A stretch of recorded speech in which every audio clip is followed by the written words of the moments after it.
hoy tenemos la participación de la señora Evelyn Villarreal, Estado de la Nación, quien nos va a brindar una importante información relacionada con el estado de la justicia, un informe elaborado en este año 2025. Doña Evelyn, muchas gracias por su participación en esta actividad. La presentación del quinto informe del Estado de la Justicia está dividida en tres grandes mensajes principales. Estos mensajes lo que buscan es como incentivarles, ¿verdad? Son como abrebocas, ojalá incentivarles la lectura más a profundidad del informe, porque el informe tiene 6 capítulos, tiene una gran cantidad de información y contenidos, pero acá lo que hacemos es más bien tratar de resumir los hallazgos principales en 3 grandes mensajes de, de, mm, de investigación, ¿verdad? De lo que encontramos, como 3 grandes conclusiones.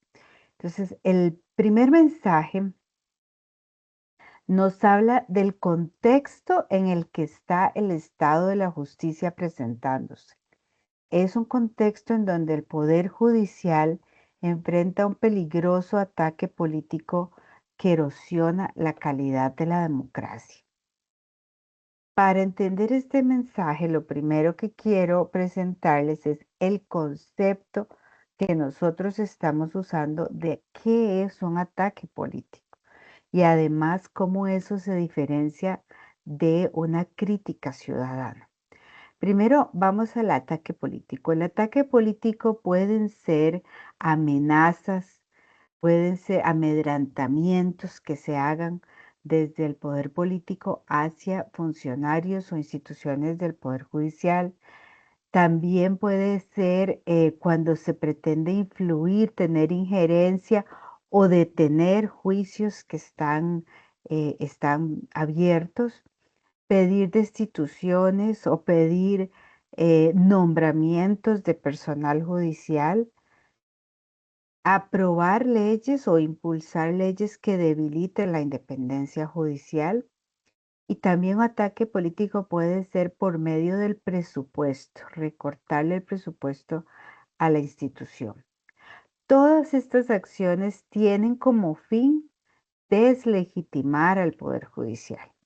Es ese el fin último, reducir, digamos, el empoderamiento, la confianza que tiene la ciudadanía hacia la institución.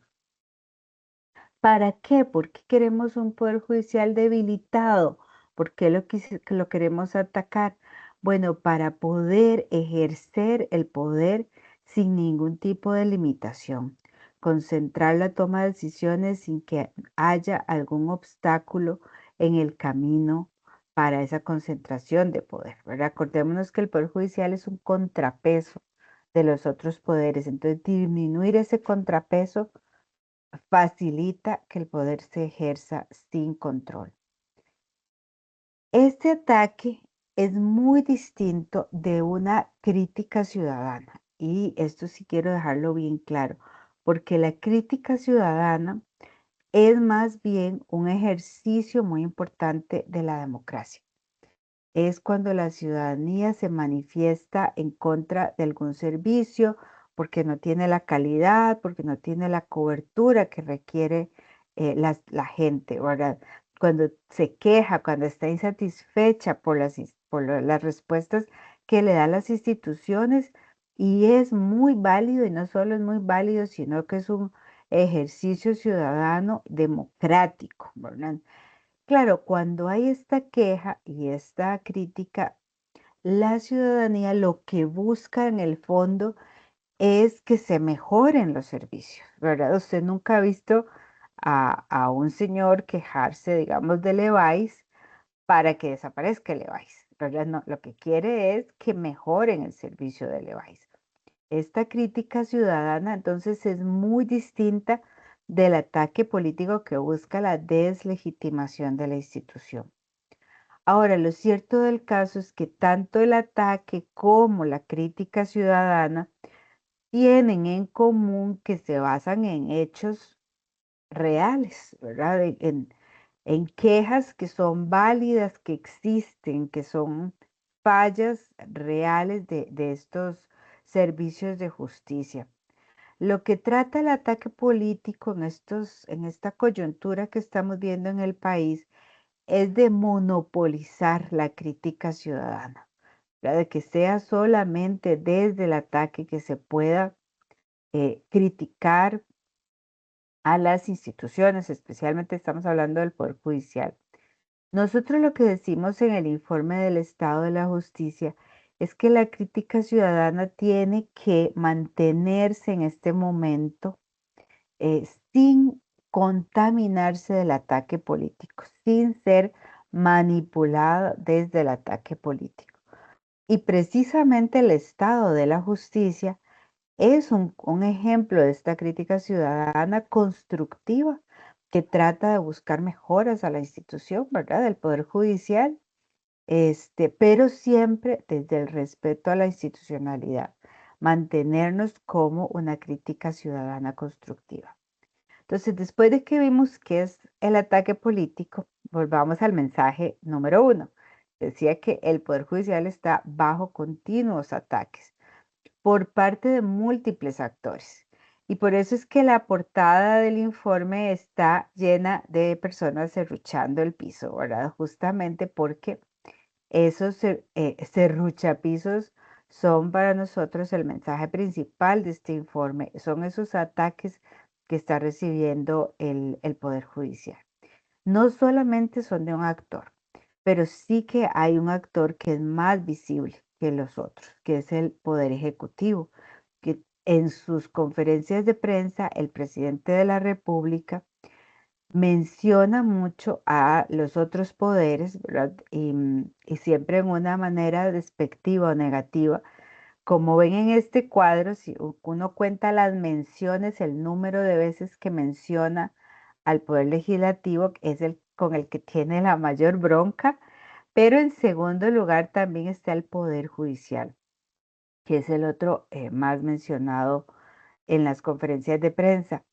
Estos ataques, sobre todo, son muy peligrosos cuando vienen enfocados o individualizados a una persona. O sea, cuando se dice todo el nombre o el cargo de la persona, de la jueza, del juez, del fiscal, de los magistrados, porque estos ataques contra personas individuales, personal del poder judicial, son considerados a nivel internacional un amedrentamiento a la independencia judicial.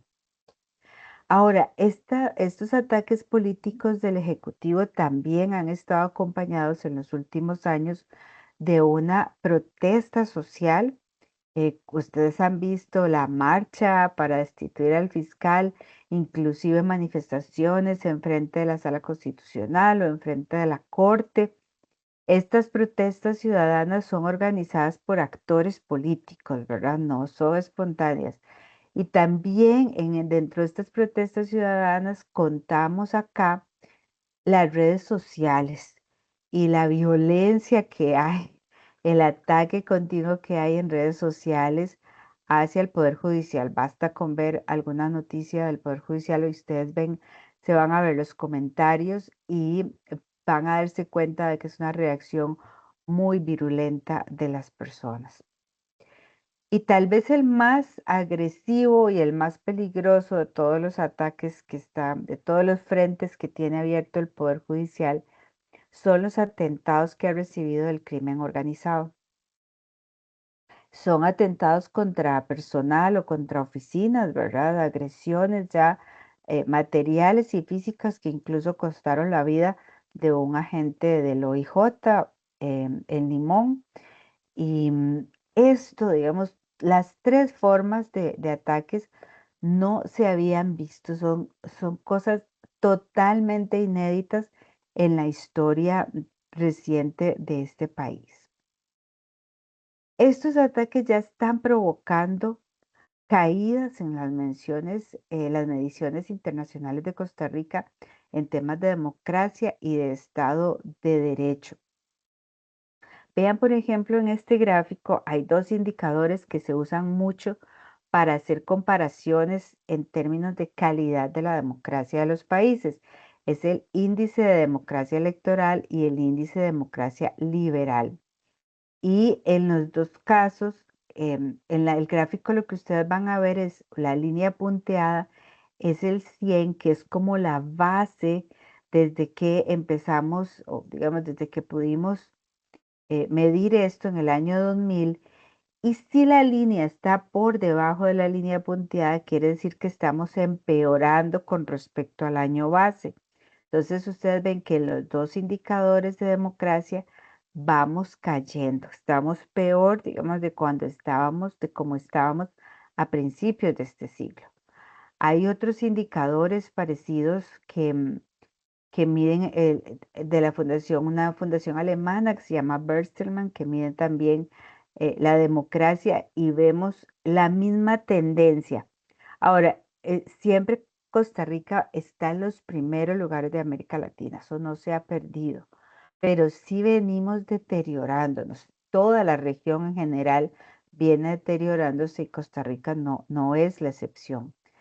Otro índice que mide ya más específicamente temas de justicia, como es el índice de Estado de Derecho, es otro que también viene en esa tendencia a la baja. Ahora estamos, desde que se está calculando este índice en el 2015, si tomamos eso como base, vemos que estamos peor que en el 2015. Entonces, reitero, es una tendencia, no es que hemos dejado de estar entre los mejores lugares de América Latina, todavía seguimos teniendo índices bastante altos, pero sí en todo se ve una tendencia al retroceso. Además de empeorar cómo nos ven desde afuera, el problema principal que tienen estos ataques políticos entre poderes es que limita la cooperación para resolver problemas que únicamente se pueden resolver a través de la colaboración entre los poderes del Estado.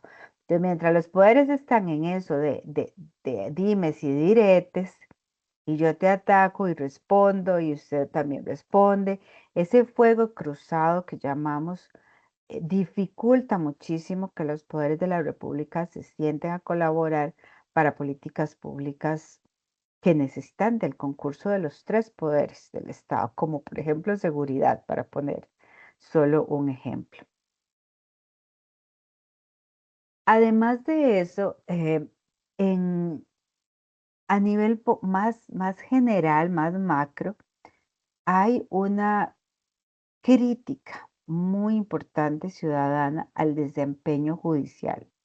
Entonces, si tenemos por un lado ataques políticos, ataques del crimen organizado y por otro lado desconfianza de la ciudadanía, eso genera un entorno, un contexto muy hostil para el Poder Judicial.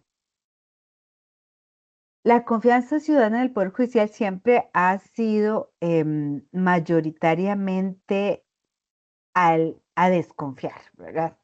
Si ustedes ven este gráfico, la línea azul es la gente que no confía en el Poder Judicial y siempre esa línea es más grande que la de los que sí confían.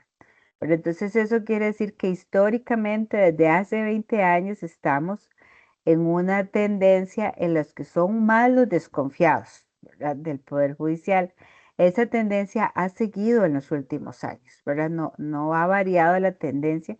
En este momento estamos en un 54% de la población, más de la mitad, que dice que no confía en el Poder Judicial. Ahora, esto no quiere decir que sean dos grupos totalmente separados, porque hicimos una indagación más a profundidad en las encuestas de opinión que hace el CIEP y lo que nos dimos cuenta es que en realidad habían tres grandes grupos de acuerdo a las actitudes que tienen las personas al Poder Judicial. Un grupo era el grupo que llamamos institucionalista, que son las personas con las actitudes más positivas hacia el Poder Judicial, que tienen, digamos, por decirles, una gran confianza en la sala constitucional. Pero los otros, el resto de las personas, los otros 2/3, son críticos. Unos son críticos más pragmáticos, que son la barra más grande. La barra azul es la de los críticos moderados o pragmáticos. Y la otra, los críticos radicales. En el caso de los críticos más pragmáticos, o sea, tienen reservas contra el Poder Judicial. Por ejemplo, dicen que el Poder Judicial solo castiga a las personas de bajos recursos, pero aún mantienen, digamos, como una confianza, ¿verdad? Una actitud más positiva. Pero los críticos radicales sí son los que están eh, en, en el otro lado del espectro, ¿verdad? Y son los que tienen una pésima percepción del Poder Judicial, que dicen que, por ejemplo, todos los jueces son corruptos, ¿verdad? Estos tres grupos, independientemente de que piensen en este momento del Poder Judicial, cuando se les pregunta, dicen que valoran muy positivamente que el Poder Judicial sea independiente. Entonces, ¿esto qué quiere decir? Bueno, parece como un poco contradictorio. Bueno, como si es muy crítico, quieren que sea independiente. Bueno, porque no importa, yo siempre pongo como el ejemplo del partido de fútbol y del árbitro. No importa si usted cree que el árbitro es malo, que no corre mucho. En general, usted a valorar un árbitro que sea independiente, ¿verdad? Que pite igual para todos, que ponga las reglas igual para todos. Eso es lo que nos están diciendo estas encuestas de opinión. En resumen, este primer mensaje nos da el contexto nacional político en el que está el Poder Judicial y en el que nosotros como Estado de la Justicia vamos a hacer el análisis. Los otros dos mensajes que vienen a continuación son más internos. ¿Y qué nos dice este primer mensaje en resumen? Que estamos frente a una época de ataques y atentados contra el Poder Judicial que son inéditos, nunca han pasado antes, que estos ataques ya están reflejándose en índices internacionales que evalúan la democracia y el Estado de Derecho, que ya se ve una tendencia hacia el empeoramiento en estos índices. Y que además de esto hay una ciudadanía cada vez más crítica, ¿verdad? Que mayoritariamente desconfía del Poder Judicial. Y eso le genera al Poder Judicial una enorme vulnerabilidad, sobre todo en momentos en que necesita la defensa de su institucionalidad. Este ambiente hostil se lo dificulta. Este sería hasta aquí el primer mensaje. Porque a mí me gustaría hacer en este momento una pequeña pausa para que ustedes pregunten si tienen alguna duda de algún cuadro, de cómo medimos, alguna inquietud específica antes de seguir con el segundo. Yo tengo una. Sí, adelante, claro. Cuando se habla, muy buenas tardes y aprecio mucho Buenas la tardes. actividad que están realizando ahora. Cuando se hablan de las personas satisfechas con la prestación de servicios que da el Poder Judicial, ¿han sido usuarios o es simplemente una cuestión de percepción? Aunque también haya sido usuarios, también pueden ser por percepción, pero eso establece, digamos, una objetivización diferente. Don William, no tenemos claridad de si han sido usuarios o no, porque eso no lo preguntó la encuesta. Entonces, no sabemos si las personas que están contestando la encuesta han sido usuarios del sistema de justicia. Muchas gracias. Con permiso, Por favor, adelante. cuando haces la diferencia entre ataque y crítica social, que me parece Sí, muy, bastantes. muy Ajá. relevante, gracias, Marta. Cuando haces esa diferencia que me parece sustancial en esto, ¿verdad?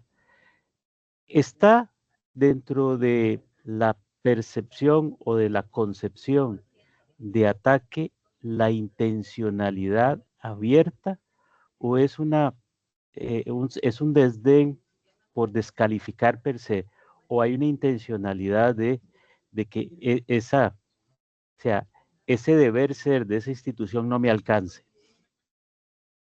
Lo dejo ahí nada más. ¿Está esa percepción ahí dentro o esa intencionalidad? Las dos cosas, don Julio, las dos cosas las contamos porque en efecto, digamos, en el caso del presidente, él ha dicho abiertamente en sus declaraciones, por decirle un ejemplo, la vez que vino el presidente de El Salvador a Costa Rica y que estaban en conferencia de prensa, él dijo abiertamente, admiro mucho el sistema judicial salvadoreño que lo controla el presidente, ¿verdad? Entonces, digamos que ahí hay como como dicen los abogados, ¿verdad? Confesión de parte, relevo de pruebas, pero también Relevo lo ha pruebas, sí, dicho. claro. También lo ha dicho específicamente con el fiscal y con algunos magistrados que lo ha dicho explícitamente y en otros casos no. En otros casos es lo que llamamos en popular, ¿verdad? El basureo, ¿verdad? El basureo por el basureo, ¿verdad? Sin una intencionalidad específica, pero desde un lugar que es muy poderoso, que es el megáfono que tiene la presidencia de la República. Ahora, entonces, es diferente que lo diga él a que lo diga yo, digamos, en la acera, a que lo diga él en ese megáfono que tiene implicaciones distintas por el poder que él puede ejercer. Entonces son ambas cosas que Perfecto, contabilizan. muchas gracias. Muy amplia la aclaración.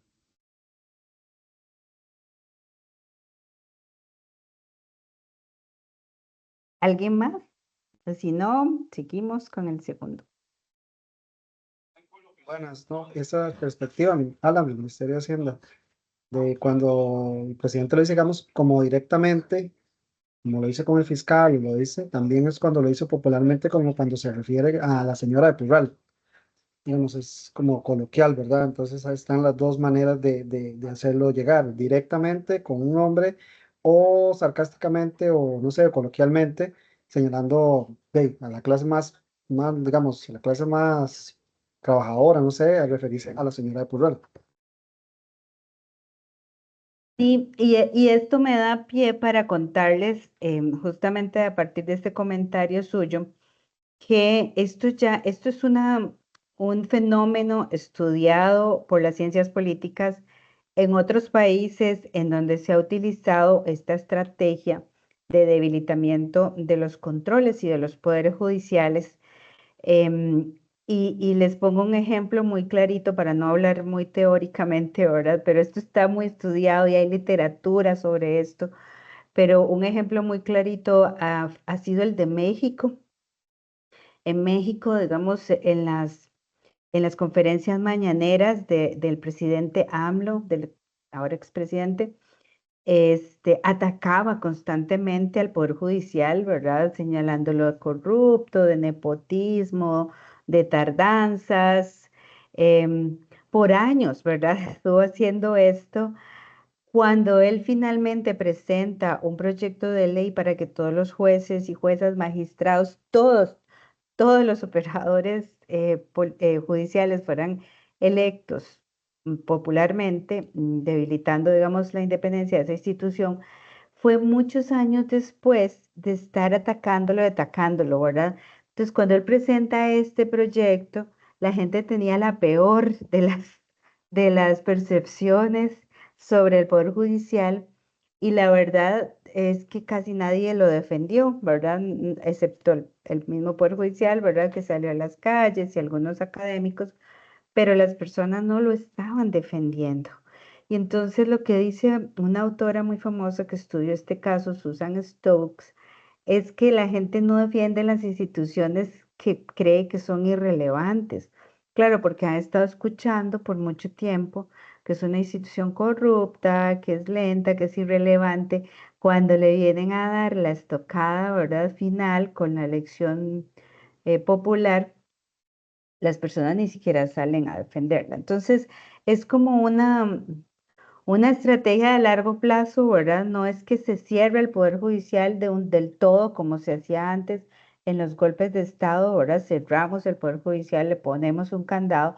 Ahora no, ¿verdad? Ahora se va deslegitimando poco a poco hasta que no tenga las fuerzas para defenderse. Y no estamos ahí, ojo, no estoy diciendo que estemos ahí, en esa situación específica en que pasó México, Venezuela, El Salvador, Nicaragua, pero sí tenemos unos indicios de que podríamos estar iniciando en esa ruta.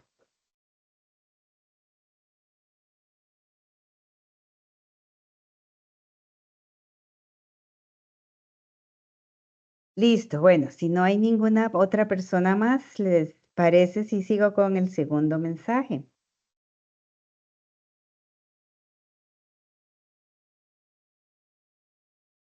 El segundo mensaje. Ay, a ver.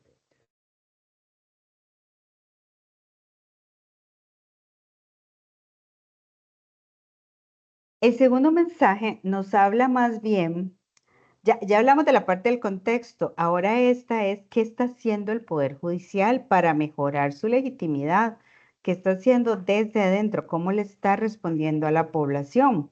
Y entonces nosotros lo que hacemos acá es ver sobre todo los indicadores de justicia pronta y cumplida. Y ahí lo que decimos, la gran conclusión es que hay todavía rezagos muy importantes, sobre todo en el tema de justicia pronta, ¿verdad? Que reducen la capacidad para atender nuevas obligaciones y una mayor conflictividad social. ¿Qué es esto? O sea, es que el Poder Judicial tiene más cosas, más trabajo, pero con rezagos históricos importantes que no le permiten dar una mejor respuesta a esta mayor demanda. Vamos a verlo paso por paso este mensaje. Cuando decimos mayor demanda, ¿a qué estamos refiriéndonos? Bueno, estamos refiriéndonos primero a que hay, por un lado, un aumento en la conflictividad social. Costa Rica, no tengo que repetirlo mucho, esto ya lo sabemos, ha tenido 2 años de tasas de homicidios récord en la historia, ¿verdad? Y también los femicidios, ya llevamos 20 femicidios este año, pasamos de un promedio de 2 al mes a un promedio de 8 femicidios al mes. Todo esto ya se los había contado, pero voy a repasar. Bueno, lo que estábamos hablando es que un poder judicial que tiene más demanda debido al aumento de la conflictividad, ¿verdad? Tanto de nuestra tasa de homicidios que ha tenido récords en los últimos 2 años, más femicidios, los homicidios son más complejos, están centralizados en territorios, ¿verdad? En este gráfico ustedes pueden ver por distritos cómo se comporta la tasa de homicidios. Hay 11 homicidios que concentran 11 distritos que concentran el 50% de homicidios. Limón, ¿verdad? Con una tasa de más de 50 homicidios. ¿Se acuerdan que habíamos dicho que la tasa nacional era de 18? Bueno, Limón tiene más de 50 de tasa de homicidios. Barranca, Pavas, Batán, Chacarita son los distritos con más violencia, con más incidencia de la violencia. Esto significa que en esos lugares el Poder Judicial tiene una presión extra agregados en los indicadores macro, generales, grandísimos, que es importante de consignar y de reconocer. Pero dentro de esta mejora no está mejorando ni las duraciones ni la cantidad de sentencias que está produciendo el Poder Judicial. Y esto nos pone en escenarios con poco margen de maniobra para atender la conflictividad que tenemos en el país. Este es el segundo mensaje. Ok, entonces el tercer mensaje es igual, es sobre qué está haciendo el Poder Judicial a lo interno, ¿verdad? Pero ya ahora, ya no solo en los grandes agregados, sino viendo en particular en 2 capítulos que analizamos la justicia para mujeres y para poblaciones migrantes. El tercer gran hallazgo de este informe es que la ampliación del acceso a la justicia para poblaciones vulnerables se dificulta por la gobernanza judicial. Vamos a ir viendo esto por partes. Primero empecemos por ver qué es gobernanza judicial. ¿Qué es esa cosa tan rara, tan esotérica? Bueno, nosotros le llamamos gobernanza judicial a todo este sistema de relaciones entre actores dentro del Poder Judicial que permiten la toma de decisiones, la evaluación, el seguimiento, la ejecución de esas decisiones, ¿verdad? De las políticas judiciales para garantizar la función principal de la institución, que es brindar justicia pronta, cumplida, equitativa e independiente. Entonces, los que se encargan de tomar esas decisiones, esos son los órganos de gobernanza judicial. Sobre todo, las tres grandes decisiones que toman son en materia jurisdiccional, porque son los órganos más altos donde acaban los casos, ¿verdad? En última instancia. También toman decisiones de índole político y toman decisiones respecto a la gestión administrativa. Normalmente en una institución esas tres funciones están separadas. En el caso del Poder Judicial, todas están concentradas en la Corte. Los 22 magistrados y magistradas ejercen, digamos, estas tres funciones de manera concentrada. Por eso, en el estado de la justicia le decimos que este modelo de gobernanza judicial es corte-céntrico, ¿verdad? Todo sube al poder, la corte. Es un verticalismo, ¿verdad? De la toma de decisiones que además hace a este poder judicial muy vulnerable a la cooptación. Porque imagínense que yo soy una persona que quiere hacerse del poder, de controlar al todo el Poder Judicial, solamente tengo que cambiar algunos elementos en la Corte, tener la mayoría, que son 11 o 12, y con eso yo tengo acceso a todo el resto de la institucionalidad.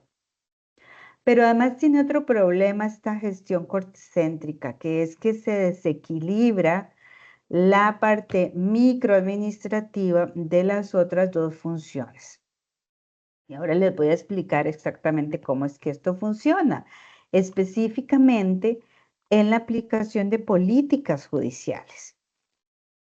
Es cierto que el Poder Judicial es uno de los poderes más dinámicos y que ha hecho más por ampliar el acceso a la justicia a poblaciones vulnerables. Incluso ha aprobado 8 políticas de acceso a la justicia para poblaciones vulnerables y también ha aprobado otra gran cantidad de políticas de apertura institucional. Por eso decimos que es uno de los más dinámicos, ¿verdad? Así como el MOB hace política de infraestructura, el Poder Judicial hace política de igualdad de género, hace política para el acceso a la justicia de personas migrantes. Y ese dinamismo, ¿verdad? Le va acompañado además de acciones específicas. Pudimos contabilizar revisando actas de corte, del Consejo Superior, de comisiones, cuántas acciones están ligadas a cada una de estas políticas. En los 2 capítulos que tenemos para migrantes, 264 acciones ligadas a la política de acceso a la justicia de personas migrantes y refugiadas, y para mujeres 221. Ahora bien, este dinamismo no se ve reflejado en la respuesta jurisdiccional, o sea, en los casos específicos que llevan a la justicia a las poblaciones vulnerables. Y lo que encontramos acá es que de parte de la Corte no hay una forma de seguimiento y de evaluación de estas políticas. Al final, estos 22 personas en la cúpula tienen escasa capacidad y tiempo, la verdad, porque el día tiene 24 horas, no tienen tanto tiempo para darle seguimiento a las cosas que aprueban, ¿verdad? Entonces quedan muy difuminadas. Entonces no es de extrañar que uno vea respuestas para las mujeres, digamos, a pesar de todo este dinamismo en políticas judiciales, en leyes, en acciones, cuando las mujeres van a denunciar violencia, la mayoría lo que reciben de respuesta es una desestimación. 57% de desestimaciones en fiscalías normales y 66% en la Fiscalía de Género. es la respuesta más frecuente, ¿verdad? La desestimación. Los otros tipos de respuestas son menores. ¿Y cuánto duran las mujeres para que les den esa desestimación o para que les den la primera resolución en un juzgado penal? Aquí lo que ven en este gráfico son en los puntos azules es el promedio de duración de la primera resolución del juzgado, la primera noticia que ellos tienen, ¿verdad? Y en los puntos rojos son las duraciones máximas que hay en cada juzgado. Vean que primero varía muchísimo. Ahora, si usted está en un juzgado, en otro puede variar hasta 3 veces el tiempo que tienen que esperar. Y segundo, lo que nos dice este gráfico es que las duraciones máximas son amplísimas, casi de 5 años para recibir una primera resolución, ¿verdad? Entonces ahí hay mucha variabilidad entre esa primera respuesta. Si lograron que su caso pasara a los tribunales, que vimos que era cerca del 10%, 13% en algunos casos, pasa a los tribunales, aquí todavía las duraciones promedio, estas azules, duran más, ¿verdad? Casi 3 veces más.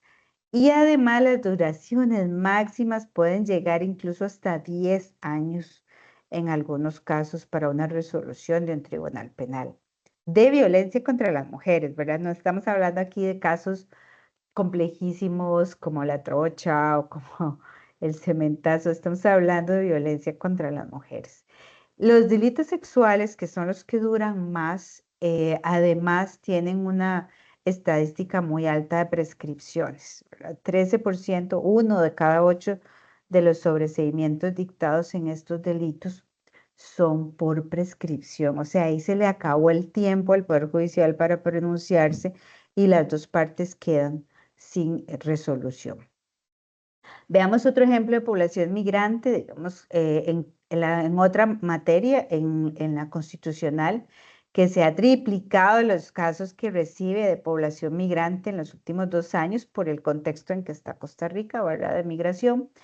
Pero lo que declara con lugar es apenas esta franjita verde que ustedes ven aquí, que es entre el 5 y el 3% de los casos que se declara con lugar. Entonces, claro, una materia constitucional muy abierta que recibe muchos casos, pero los que le da la razón a la persona que acudió es muy, muy pequeño. Muchos de estos obstáculos que sufren estas poblaciones vulnerables van más allá de lo que puede hacer el Poder Judicial y para eso necesita trabajar de manera interinstitucional con otras entidades públicas y con la sociedad civil también, ¿verdad? O sea, ser más participativo y más abierto. Nosotros fuimos a ver ya en el campo, visitamos varios juzgados para ver qué estaba pasando con la atención de poblaciones vulnerables. Y nos encontramos 2 tipos de obstáculos, unos que son externos al Poder Judicial, o sea que es antes de que la persona llegue a la oficina, y otros que son dentro de la oficina. Una vez que llega, que logra superar todos los obstáculos externos y llega, también tiene que superar obstáculos internos, ¿verdad? Em, ¿Qué causa, digamos, esta disociación, esta brecha entre las políticas y las respuestas? Bueno, que no hay una gobernanza judicial que propicie condiciones para un mejor acceso a la justicia pronta y cumplida. Por lo que les decía de este desequilibrio que hay en los órganos de gobierno del Poder Judicial hacia lo microadministrativo, que les deja muy poco tiempo, ¿verdad? Entre que tiene que ver casi todo lo que se decide en la institución, no puede hacer ese control estratégico de las políticas para poblaciones vulnerables. Y cada vez más estos órganos, además, se llenan de temas microadministrativos. Vean en la Corte del 2020 al 2023, duplicó los acuerdos en temas de administración y el Consejo Superior en un 50% aumentó. Y además llegó a una cifra absurda de casi 7,000 acuerdos en un año, que eso es casi fisiológicamente imposible. Entonces, no solo no están racionalizando más, sino que se están llenando cada vez más de cosas. Estas decisiones y esta toma de decisión no tienen controles internos en el Poder Judicial. Es una cúpula judicial que decide sin equilibrio, sin contrapesos. Y vean, por ejemplo, cómo en el año 2017, cuando hubo lo del escándalo del cementazo, y la Corte prometió reformas muy radicales a la Administración de Justicia, prometió 10 grupos de reformas urgentes. Hubo un grupo que fue el que no logró avanzar de ninguna forma, que es la desconcentración del gobierno judicial. Ahora, este grupo produjo materiales, pero no se logró aprobar nada en la Corte. Los otros grupos de reformas urgentes sí se aprobaron la mayoría de cosas, por lo menos a nivel de documentos, ¿verdad? Ya habrá que darle seguimiento a cómo se implementan estas cosas. Y es que estas 22 personas tomando decisiones, 22 juristas, además, tienen poca capacidad para maniobrar, o sea, tienen poca cintura para moverse y hacer o responder a las nuevas circunstancias que está teniendo, tanto los rezagos viejos que vimos de duraciones, de productividad, como a las nuevas presiones de ataques a la independencia, ¿verdad? Este es un órgano muy lento para responder. Este órgano le ha tocado gestionar un crecimiento enorme del Poder Judicial en este ciclo. En lo que va del ciclo, digamos, el Poder Judicial ha aumentado los recursos que posee tanto a nivel financiero como de recursos humanos. Solamente tuvo una pequeña caída en los años de pandemia, ¿verdad? Que ustedes pueden ver ahí que redujo su presupuesto, pero lo volvió a recuperar en estos últimos 2 años. Se recuperó, digamos, del bajonazo de la pandemia. Hoy tiene más presupuesto y más personal en todas las plazas, ¿verdad? Tiene en fiscales, en jueces, en defensores, en agentes de investigación del OIJ y en personal administrativo. En todas las plazas tiene más, todas las materias, excepto 2, tienen más presupuesto. La penal es la que se lleva ahora la mayor parte del presupuesto, como 68% del total del presupuesto. Y solo hay 2 que ven ustedes ahí que tienen una disminución presupuestaria en los últimos años, que son cobro y contravenciones. Ahora, este personal ha crecido en unas condiciones, ¿verdad?, que no garantizan la idoneidad de esas nuevas contrataciones y de ese crecimiento. Por muchas razones, ¿verdad? Las condiciones laborales del personal han cambiado y no es un lugar atractivo para trabajar. Entonces, vean aquí un indicador muy concreto, pero hay muchos otros, pero este es muy concreto, que es el porcentaje de las candidaturas que se presentaron a los concursos de judicatura y otros. Pero vean la de judicatura, que es la barra naranja, los jueces y juezas. De todos los candidatos que se presentaron el año 2023, solo el 14% cumplían con los requisitos que pide el Poder Judicial. O sea, eso quiere decir, digamos, que de lo que se está pidiendo a lo que está llegando, hay una brecha enorme, ¿verdad?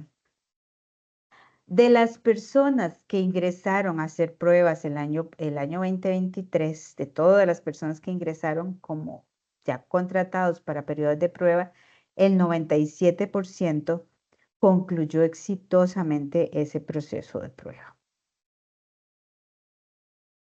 Entonces, este tercer mensaje lo vamos a resumir diciendo que el Poder Judicial se ha puesto las pilas innovando en políticas judiciales de acceso a las poblaciones vulnerables, sobre todo en acciones y servicios que van acompañadas a estas políticas, pero que falta, número 1, que trabaje de manera más coordinada con otras entidades y sectores de la sociedad, y también que haga cambios importantes en la gobernanza, porque esa forma de gestión está frenando los cambios que se supone y que tienen el espíritu de esas políticas, ¿verdad?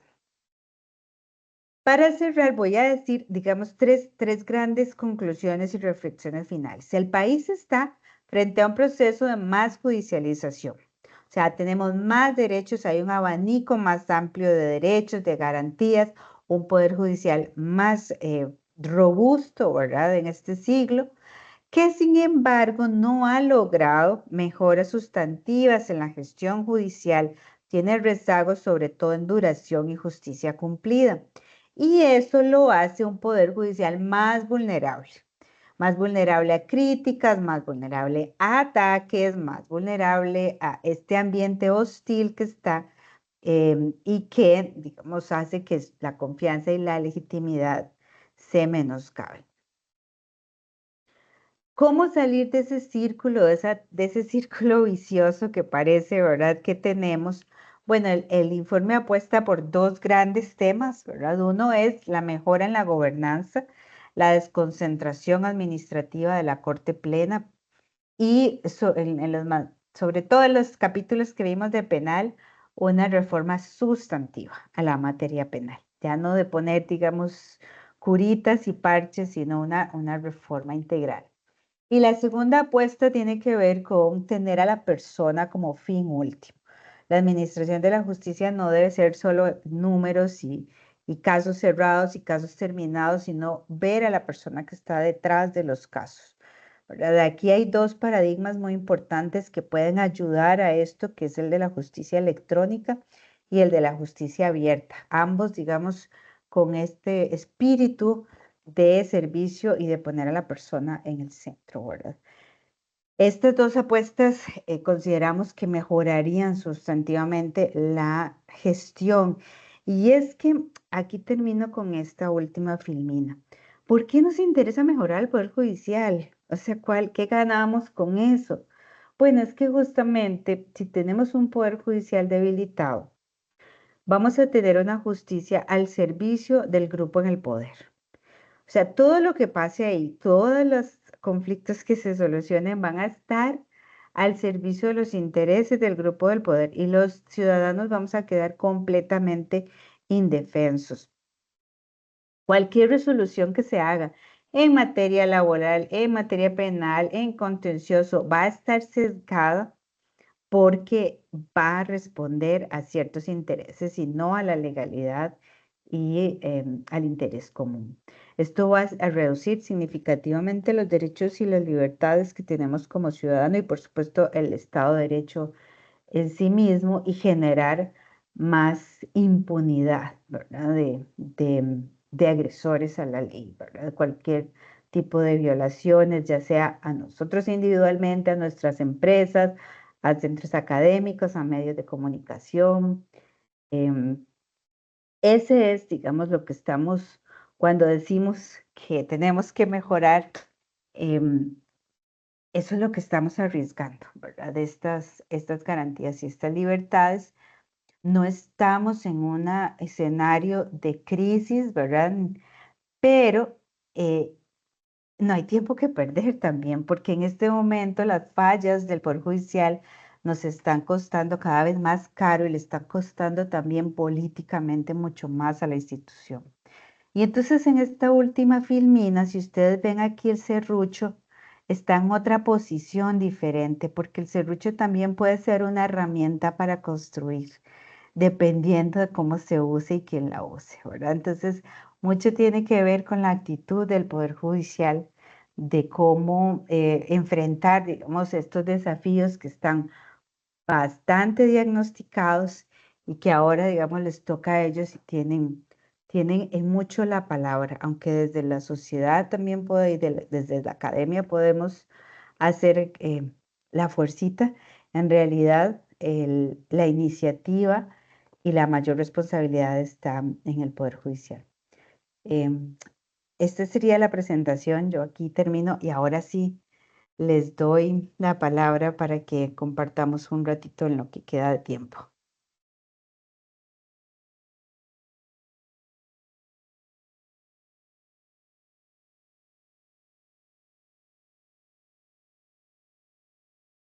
Don Julio, adelante. Sí, gracias. Primero respirar, ¿verdad? Respirar y solidario con las y los colegas del Ministerio Público en general. Uno que trabaja, digamos, en la institucionalidad sabe la lista al niño que todos los años hacemos en los PAOs, ¿verdad? Hacemos en todos los EBRIs y en todas estas cosas. Porque a veces, colega y doña Evelyn, siento que hay una tendencia tal vez un poco perversa de culpar al pobre por ser pobre, ¿verdad? De una institución que se ha debilitado por corte de presupuestos, por cambios de timón, por una serie de circunstancias ajenas en alguna medida a la institucionalidad, pues se le pide que siga siendo tan eficiente como el tema requiere, ¿verdad? Como el tema lo requiere. Pero igual, siempre eso, hay una oportunidad de mejora que es la que usted ha establecido. Lo único que nada más dejo, en mi experiencia, yo pasé por muchos años en el sistema penitenciario y desde ahí ya teníamos esta noción de la urgencia de una política, digamos, en atender el tema de la criminalidad. Y política es la suma de lo que ustedes resumen en su informe, la suma de sectores, ¿verdad? Hablándose para intervenir la criminalidad y no solo la suma de competencias, ¿verdad? Que una política es más allá, es a mediano y largo plazo, cuáles son los puntos de encuentro, cuáles son los nudos, ¿verdad? Y sobre todo, o sea, erradicar desde una política eh, quién manda y quién lo hace bien y quién lo hace mal, ¿no? Es qué necesitamos hacer como país, tema país, ¿verdad? Entonces, sí rescato ahí esa parte, pero lo vuelvo a preguntar. ¿Será que también será oportuno de volver a plantear que hace falta una política para atender la criminalidad, entendiendo la suma de acciones comunes y de acciones nuevas? Y tal vez es la parte de la actualidad que haría falta para realmente saber esa trazabilidad de lo que empieza, de que lo que se aborda y de lo que termina. Cambio. Yo estoy de acuerdo, creo que es necesario plantearse una política de Estado, ¿verdad? Para el tema de seguridad que va mucho más allá de lo que puede hacer la materia penal, porque la materia penal llega cuando ya están los muertitos, ¿verdad? Ya llega al final, pero antes de eso, ¿cómo hacemos para evitar los muertos, ¿verdad? Y entonces ahí entran todos los poderes, entra el poder legislativo que tiene que aprobar con leyes la política criminal, ¿verdad? Tiene que el poder, incluso el poder ejecutivo, por supuesto, pero incluso las municipalidades, ¿verdad? Los gobiernos locales tienen un papel fundamental en el tema de seguridad. Entonces, claro que sí, y hay una política de seguridad, ¿verdad? Por supuesto, la política de Costa Rica Segura, Luz, creo que se llama, si no me corrigen, por favor. Pero bueno, si hay una política, el asunto es que no, lo que no hay en esa política es dónde está la cooperación, ¿verdad? Entre los distintos actores y sectores. El sector privado también tiene un papel muy importante. Entonces, no es un tema, es demasiado importante para dejárselo solo a la policía o solo a los jueces de la materia penal. Es un tema país que necesita esa coordinación. Y entonces por eso yo decía en la parte de los ataques que, bueno, aparte de lo desgastante y de las implicaciones que tiene hacia afuera, la implicación para mí más grave es que esos ataques y esa confrontación entre poderes no permite estas políticas país. Excelente, sí, Eh, gracias. Nada más es un tema que involucra educación, involucra INA, por ejemplo, capacitación, claro. porque es ver el El Ministerio de panorama, Trabajo para Ministerio de empleabilidad, Trabajo, o sea, la es empresa mucha privada, gente. ¿sí? Ujú. Y como vos decís, es una visión de Estado. Y Costa Rica Segura Plus, sí, tiene una mirada, pero en un escenario concreto, y que pudiera ser muy efectiva, pero sí, es policial. Pero la otra es el Estado volcado a entender el fenómeno y abordarlo y salirle al paso, ¿verdad? Salirle al paso. Eso. Gracias. A usted, don William, adelante. Muchas gracias, doña Evelyn. Lo que don Julio y usted acaban de comentar son situaciones genéricas, por decirlo de alguna manera, y Costa Rica carece de un liderazgo reconocido a nivel nacional. Entonces, con esa que tenemos, porque la misma tecnología distrae lo que son planteamientos y se necesitan seres humanos preclaros para poder impulsar algo y pareciera que estamos ayunos de esas figuras desde hace décadas. Si usted nos puede compartir unas dos acciones muy concretas y permítame hacer la pregunta en esta dimensión. Uno, lo que usted percibe que puede ser una posición del programa del Estado de la Nación y otra que usted como investigador y como profesional de este tema pudiera precisarnos. Costa Rica debería en un 1 o 2 hacer tales cosas inmediatas y que por supuesto vayan con la posibilidad de sincronizarse con todo lo que usted escribió dependiendo cómo hayan personas que en las instituciones no estén con esta consigna de que soy un alineado, sino que tengo libertad por mi conocimiento, por la naturaleza jurídica, la institución que estoy manejando, sea un ministerio, sea una institución autónoma, o sea, cuáles podrían ser dos o tres decisiones que deberían impulsarse para empezar a dar una respuesta que maneje un cambio en la percepción que tenemos. Y muchas gracias. Don William, usted me está preguntando sobre propuestas para el Poder Judicial o para el tema de seguridad, o para Eh, los dos.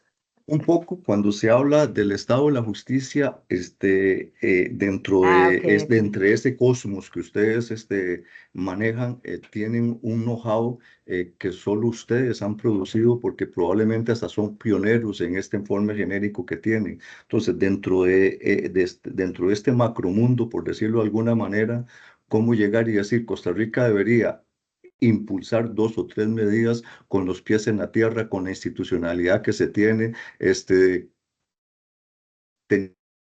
no va a ser bajo una visión autocrática de una concentración de poder dentro de las condiciones institucionales que disponemos ahora?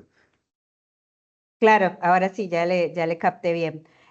Yo creo que en el Poder Judicial nosotros hemos hecho dos grandes sugerencias muy generales, que una tiene que ver con el nombramiento de las magistraturas. Es un cambio en un nivel, ¿verdad?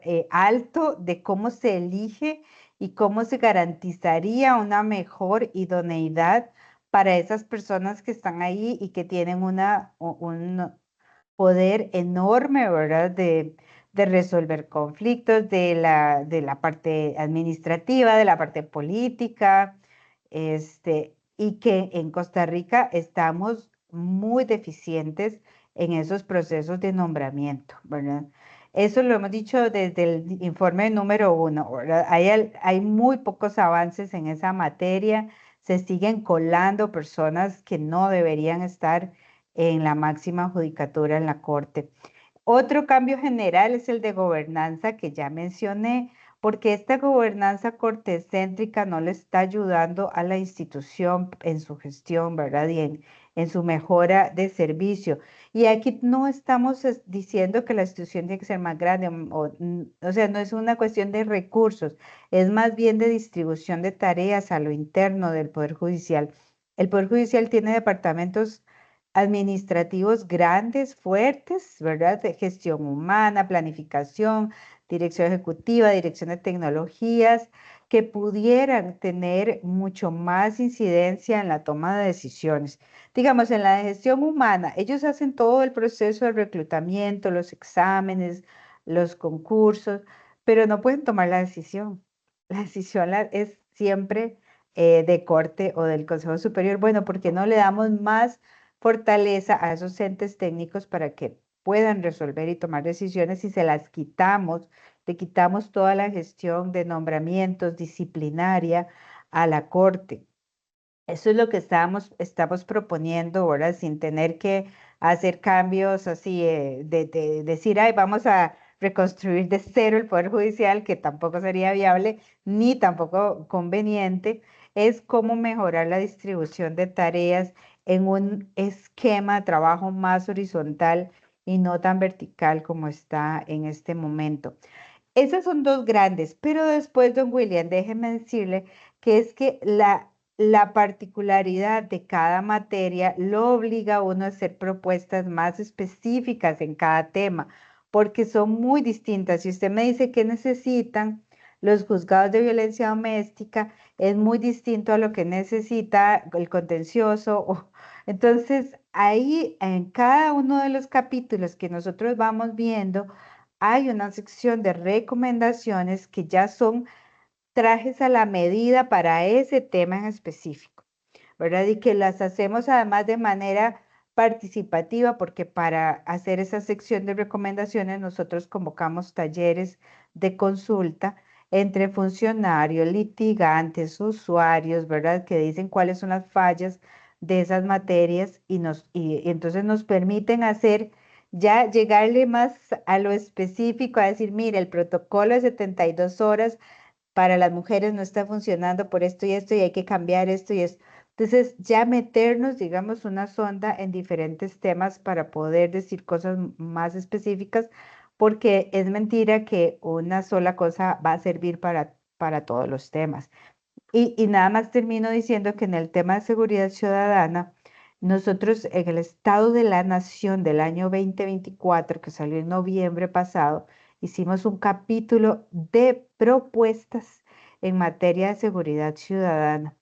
Para los que tienen interés, digamos, en eso, pueden ir a visitarlo, porque además estas propuestas se hicieron con talleres en todo el país y bueno, de una forma con las comunidades muy participativas, muy interesante, y ahí hay un montón de material sobre ese tema.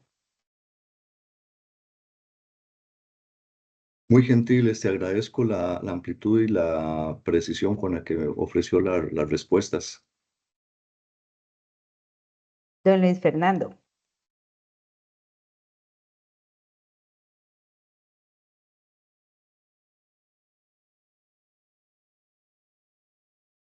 Don Luis Fernando tiene el micrófono apagado.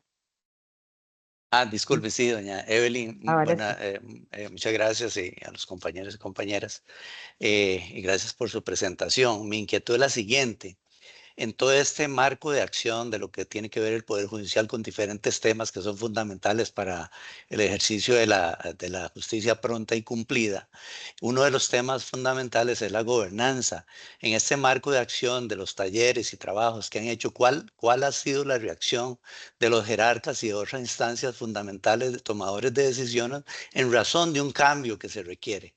¿Verdad? Porque entiendo que ya es el quinto informe y de ahí para acá, ¿qué cambios fundamentales se han hecho a partir de todo ese cambio también social que ha habido, ¿verdad? Pero que también en el transcurso del tiempo se han ido manifestando algunas debilidades que hay que ir mejorando. Y en este último, pues nos refuerza un poco esa idea de cosas que hay que mejorar.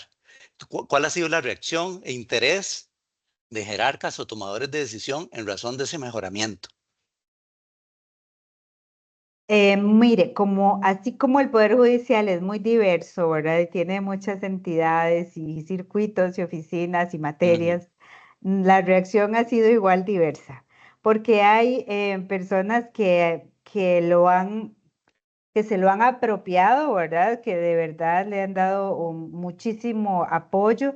Bueno, de hecho, para ser absolutamente justas, tengo que decir que estos dos capítulos que hicimos para mujeres y para migrantes y refugiados, lo hicimos con apoyo de la más alta jerarquía de los magistrados encargados de estas temáticas, que nos facilitaron el acceso a información y a datos y que participaron en todos los talleres, ¿verdad? O sea, fueron realmente actores activos en todo el proceso de investigación.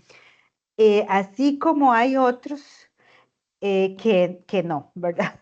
En otros temas no hemos tenido tanta suerte, ¿verdad? Hay unos Entonces, hay unas instancias y unas áreas muy proactivas que se toman en serio las recomendaciones y les dan seguimiento, y hay otras áreas en donde ni nos abren la puerta. Entonces, es variado. Creo que tenemos mucho más acceso cuando estamos hablando de áreas técnicas, ¿verdad? Por ejemplo, de gestión humana o de estadísticas, en donde nuestra interacción es más con las personas técnicas, y menos cuando ya nos vamos a temas políticos como los de gobernanza, como al Consejo Superior o a la Corte. Ahí es más difícil hacer incidencia. Pero bueno, el Estado de la Justicia es un sistema de seguimiento, tiene que seguir repitiendo, Ujú. ¿verdad? Tiene que seguir monitoreando y ojalá que, bueno, les sirva a ustedes también para pedir cuentas y participar dentro de este movimiento de mejora de la justicia. Ujú.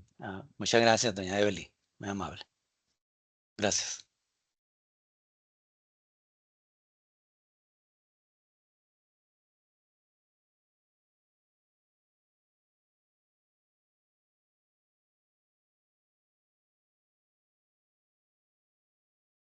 ¿Habrá alguien más? ¿Alguna pregunta? Si no, le devuelvo la palabra a don Adolfo.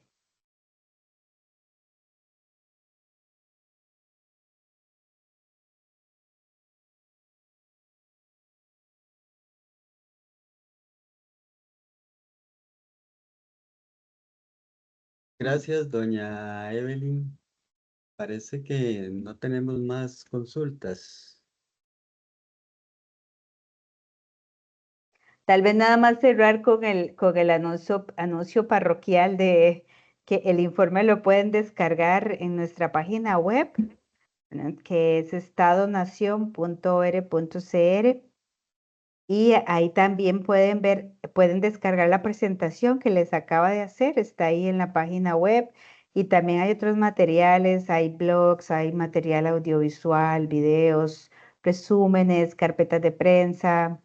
Tratamos de facilitarle el acceso a la gente a este informe, que es un poco denso, ¿verdad? Por la materia, pero tratamos de hacer ahí varias cosas interactivas para que puedan, pues, conocer lo que hacemos. Entonces, ahí les invito a que vean más en profundidad en nuestra página.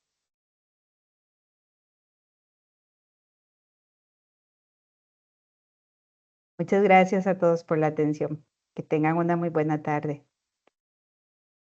Muchas gracias a doña Evelyn Villarreal de Estado de la Nación, que nos ha brindado información muy interesante